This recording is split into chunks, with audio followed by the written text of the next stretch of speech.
Good morning. I hope your week is off to a good start. I want to share some thoughts I picked up from Bob Goff and an experience that I had. Oh my goodness. Yeah, that's probably 20 years ago now. Yep. Bob Goff says, don't abandon your purpose just because you don't understand it yet. You know, sometimes we're going to be misunderstood, and sometimes we're not always clear why God calls us to things. It's been said that life must be lived forward but can only be understood looking backwards. And there's so much truth to that. And that's why God calls us to walk by faith, not by sight. And so we've got to plow into today, into tomorrow, and we don't know what it holds. The only thing we do know is who holds us and who holds the future. And that's where it's so good to know the Lord. It says in Psalm 138, the Lord will fulfill his purpose for me. Your steadfast love, O Lord, endures forever. Do not forsake the work of your hands. Sometimes we don't find out till later that something we did had great significance in somebody else's life. I have a friend who's a missionary, and he claims it's because of me.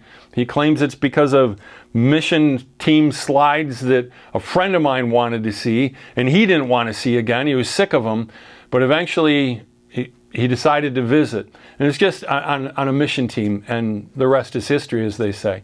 But he always credits me with that, even though he found it annoying. The reality is that sometimes we're going to be misunderstood, or we're going to be doing one thing and we think, oh, this is what the result of this is going to be. But sometimes it's just our words. And I just want to encourage you, don't fret it. Follow Jesus, trust him. I remember this one time I was misunderstood. When I pastored in the city, the church office was actually in my condo. I mean, it was a computer, etc. But sometimes people gathered at our house, and the worship team did this one time. And the worship team they were getting ready to practice, and I was going out. It's like, trusted them implicitly. You can hang out in my house when I'm not here. Well, Joel was tuning his guitar. And you've heard people tune their guitars, ding, ding, ding, whatever.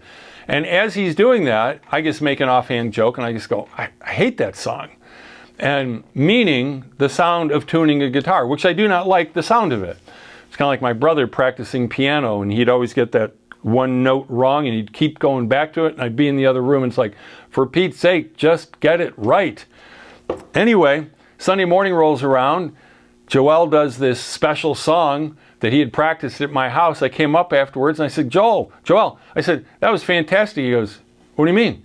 That song you just did? He goes, I thought you didn't like it.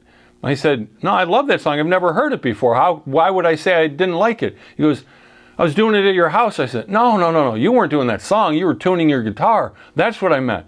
Then he's like, oh my goodness. And I'm like, oh, I'm so sorry. How could you sit up there? I mean, I'm the pastor on the front row, and you think I hate the song you're doing. And we both had a good laugh over the whole thing. But you know what? We're going to get misunderstood. If it didn't happen yesterday, it might today, or it will tomorrow.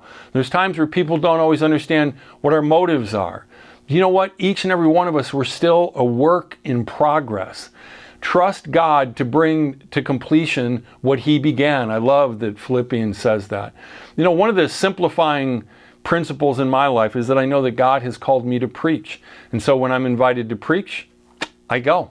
If there's any way that I can, I do, including funerals, even for people I don't know, because I will proclaim the gospel of Jesus. Is everyone going to understand everything about me? No. Is that okay? It's got to be. It just has to be. And you know, maybe somewhere down the road, people will understand better our motivations later. Maybe it's after we're gone. But the only really important thing is that we keep our eyes on Jesus and do the things that he's calling us to do, and then we will fulfill the Lord's purpose for our lives. That's the goal of my life, and I believe that's your greatest goal as well. If not, may it be. God bless you. Have a great day.